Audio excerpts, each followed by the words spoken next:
Big boss Malayalam season 8 അങ്ങനെ നമുക്കറിയാം. ഇപ്പോൾ അഗ്നിപരീക്ഷയാണ് നടക്കുന്നത്. ബിഗ് ബോസിലേക്ക് മത്സരിക്കാനുള്ള അഗ്നിപരീക്ഷ നടന്നുകൊണ്ടിരിക്കുകയാണ്. അപ്പോൾ ഇതിൽ 40 പേരാണ് മത്സരിക്കുന്നത്. അതിൽ കഴിവുള്ള കുറേ ആളുകൾ ലിസ്റ്റ് എടുത്ത് നോക്കിയാൽ ഒരു 5 പേരെ നമുക്ക് പ്രത്യേകിച്ച് എടുത്ത് നോക്കിയാൽ അതിൽ കഴിവുള്ള ആളുകളെയാണ് നമ്മളിപ്പോൾ നോക്കുന്നത്. ഇതുവരെയുള്ള ഒരു മത്സരത്തിൻ്റെ പശ്ചാത്തലത്തിലാണ് അത് നോക്കുന്നത്. രാകേഷ് നല്ല പോലെ ഗെയിം കളിക്കുന്നുണ്ട്. അദ്ദേഹം ഒരുപക്ഷെ ബിഗ് ബോസിലേക്ക് കയറുകയാണെങ്കിൽ ഒരുവിധം നല്ല ഒരു കണ്ടൻറ്റൊക്കെ കൊടുക്കാൻ സാധിക്കുന്ന ഒരു മത്സരാർത്ഥി തന്നെയാണ്. അദ്ദേഹം കാർപ്പൻ്ററാണ്. നമുക്കറിയാം, കാർപ്പൻ്റർ എന്ന് പറയുമ്പോൾ ഒരുവിധം നല്ല കഴിവുള്ള ആൾ തന്നെ ആകണം.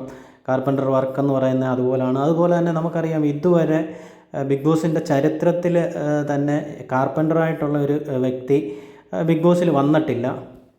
അതുപോലെ തന്നെ ഇതുവരെയുള്ള മത്സരങ്ങൾ നോക്കുമ്പോൾ പൂജയും അതിന് പറ്റിയ ഒരു മത്സരാർത്ഥി തന്നെയാണ്.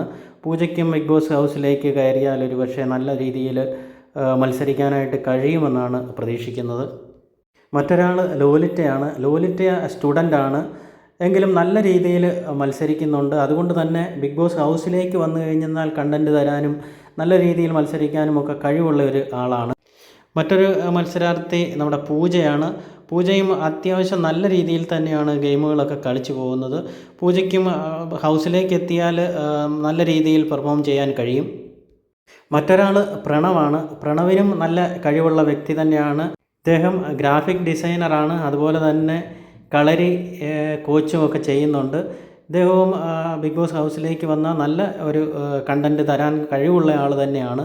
അങ്ങനെ ഈ 5 പേരാണ് ഇപ്പം നമ്മൾ ശരിക്കും ഇതിന് മത്സരത്തിലേക്ക് ഇറങ്ങി വന്നിട്ടുള്ള ആളുകൾ.